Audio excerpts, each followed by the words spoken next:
طبعا اليوم اشتهينا كسور باكر كاملة، راس على رجلين على.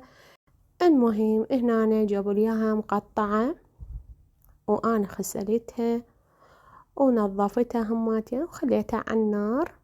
وطبعا كالعادة على قدر الضغط ما أتخلى عنه أبد.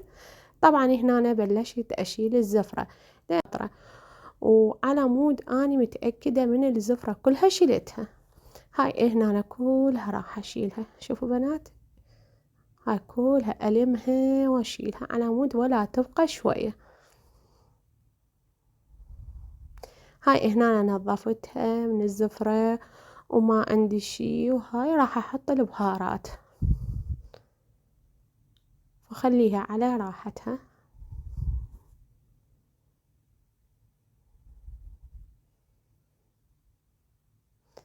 هماتين ثوم وبصل ونمو بصرة وورق غار، هاي الأبهارات الصحيحة.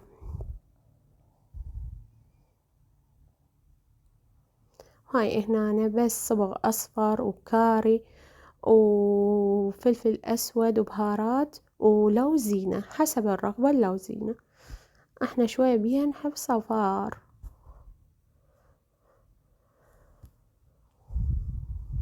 هاي هنا أنا حاطتين، راح أحط البهارات الناعمة وخليها على راحتها. هاي هنا أنا راح أحط البهارات الناعمة وأنا قبل بساعة حاطة ملح وخليها على راحتها تستوي. هي تقريبا بنات استوت، يعني ما رادي لها تقريبا يعني 10 دقايق. تشوفون اللحم جوا يعني بس شوية ياخذ اللون والهاي يلا أطفيها البهارات، لأن أنا أحب آخر شي أحط البهارات حتى ما تتكتل البهارات وتصير شلون اللي بيها خشونة. شوف بنات،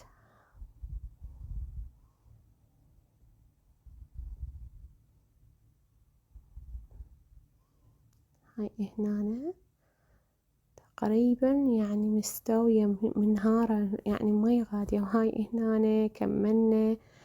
وهاي سهمكم العافية. وهاي الطرشة هماتين والسوب مات تشريبة. وهاي الخضورات. هاي هنا طبعا أكلنا أكل عن ما وقعنا على صفحة. وسهمكم العافية حبايبي.